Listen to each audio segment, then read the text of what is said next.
आज की मुरली में बाबा ने कहा कि आज भाग्य विधाता परम पिता परमात्मा अपने श्रेष्ठ भाग्यवान बच्चों से मिलन मनाने आए हैं। सभी बच्चों को सर्व खजानों की श्रेष्ठ भाग्य की चाबी भगवान ने दी है।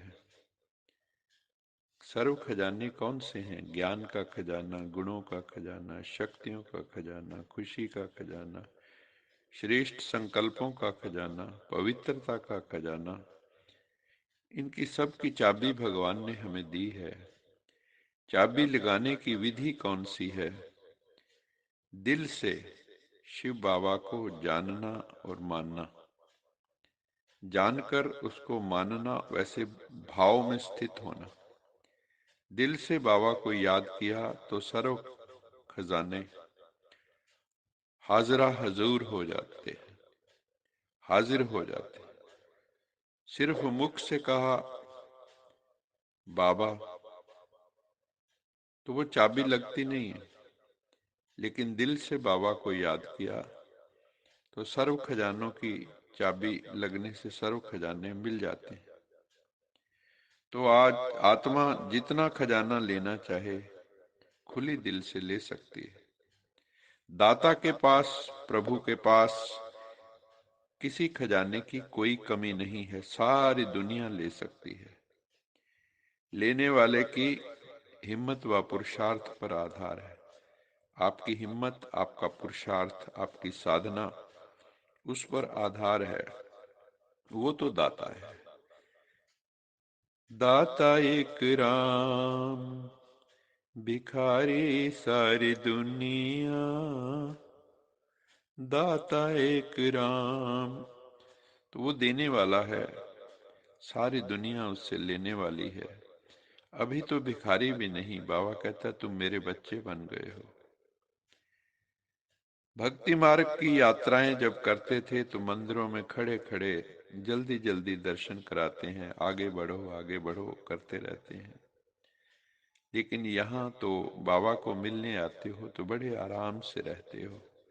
आपकी व्यवस्था बहुत अच्छी की जाती है और वहां पर जाकर ऐसा वातावरण मिलता है कि बस बुद्धि प्रभु की याद में, शिव बाबा की याद में ही खोई रहती है, खुशी में मौज मनाती रहती है। मधुबन जो माउंट आबू में बाबा का घर है, मधुबन विशेष सर्व खजाने जमा करने का स्थान है। हम जब भी वहां जाते हैं तो एकदम स्थिति अव्यक्त हो जाती है।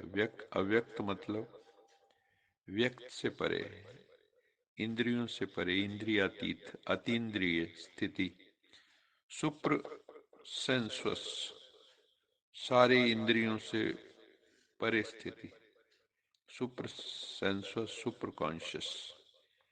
क्योंकि यहाँ एक शिव बाबा, दूसरा न कोई की स्थिति का अनुभव होता है। चारों तरफ बाबा के बच्चे हैं, पवित्र आत्माएं हैं, जिन्होंने साधना का जीवन चुना है, योग का जीवन चुना है, भोग का जीवन त्यागा है। एक ही लगन, एक ही बातें, एक ही ईश्वरीय परिवार और एक रस स्थिति, ऐसा जाके माउंट आबू में हम अनुभव करते हैं, मधुबन में। यहाँ सब माउंट आबू में स्पिरिचुअल एजुकेशन द्वारा शक्तिशाली स्थिति का अनुभव करते हैं। शिव पिता सभी बच्चों को विशेष यही स्मृति दिलाते हैं कि बच्चे स्वराज्य अधिकारी बनो, स्वराज्य अधिकारी की स्थिति में रहो। स्वराज्य अधिकारी अर्थात सेल्फ रूल, इंद्रियों के ऊपर, मन के ऊपर, बुद्धि के ऊपर, संस्कारों के ऊपर हमारा राज्य। संकल्प शक्ति हमारी पावरफुल हो, बुद्धि अर्थात हमारी निर्णय शक्ति, पिछले तथा वर्तमान के श्रेष्ठ संस्कार, ये तीन विशेष शक्तियां जो है हमारे पास है, इनको हमें चेक करना है। अमृत वेले से बाबा कहता है इन 3 सूक्ष्म शक्तियों को चेक करो, मन बुद्धि संस्कार को चेक करो कि ये मन बुद्धि संस्कार स्व के अधिकार से चलते हैं, सेल्फ के मेरे अधिकार में है, या इनों के अधिकार से हम चलते हैं। आप मन को चलाने वाले हो या मन आपको चलाता है। जहां बुद्धि को लगाना चाहें वहां बुद्धि को लगा सकते हैं। जैसे प्रभु में लगाना चाहें तो क्या बुद्धि लग जाती है, इधर उधर भटकती है? अगर भटकती है तो अभी हम बुद्धि के राजा नहीं बने हैं। संस्कार बाबा कहते हैं आपके वश में है या आप संस्कारों के वश में हो, चेक करो। जो राज्याधिकारी आत्मा होगी उसके वश में मन बुद्धि संस्कार होंगे और उसका कहना मानेंगे। जिस शक्ति को ऑर्डर करेंगे वो शिक्षण हाजिर हो जाएगी और उसी विधि से वो कार्य करेगी। स्वराज्य अधिकारी बनने का फिर बाबा ने कहा विशेष साधन है मन और बुद्धि। मन और बुद्धि को संयमित करना है। बहुत काल के राज्य अधिकारी आत्मा ही, बहुत काल के जो स्वराज्य अधिकारी आत्माएं हैं वही राज्य अधिकारी बनती हैं भविष्य में जाकर, लक्ष्मी नारायण की तरह। तो बाबा कहता है ज्ञान के दर्पण में अपनी तकदीर की तस्वीर आप स्वयं देख सकते हैं कि मेरा भविष्य क्या है।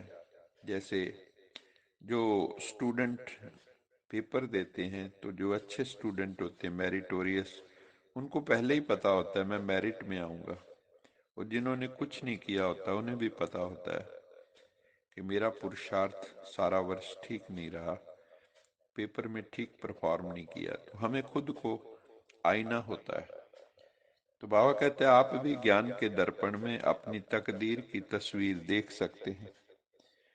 अभी बहुत समय के दीर्घ काल तक मन बुद्धि के अधिकारी बनने का अभ्यास करो। एक लंबे समय तक आपकी मन आपकी बुद्धि आपके वश में रहे। जितने यहाँ स्वराज्य अधिकारी होंगे उतने ही बड़े राज्य के अधिकारी सतयुग त्रेता में होंगे। इसलिए बाबा बच्चों को कहते हैं अपने मन बुद्धि संस्कार के राजा बनो।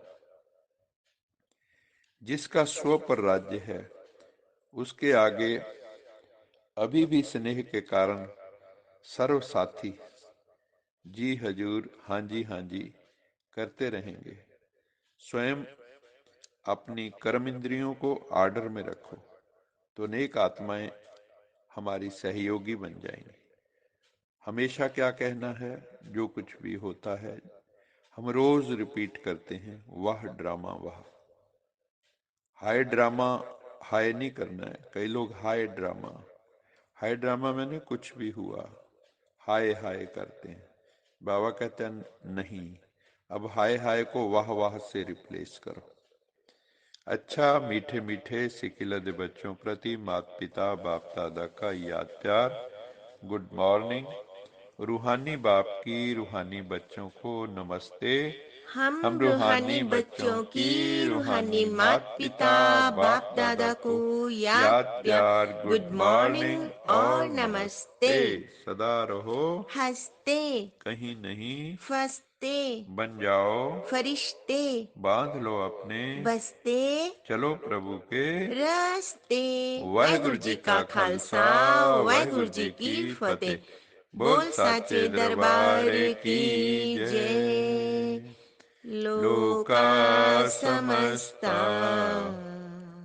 सुखिनो भवन्तु। लोका समस्ता सुखिनो भवन्तु। लोका समस्ता सुखिनो भवन्तु।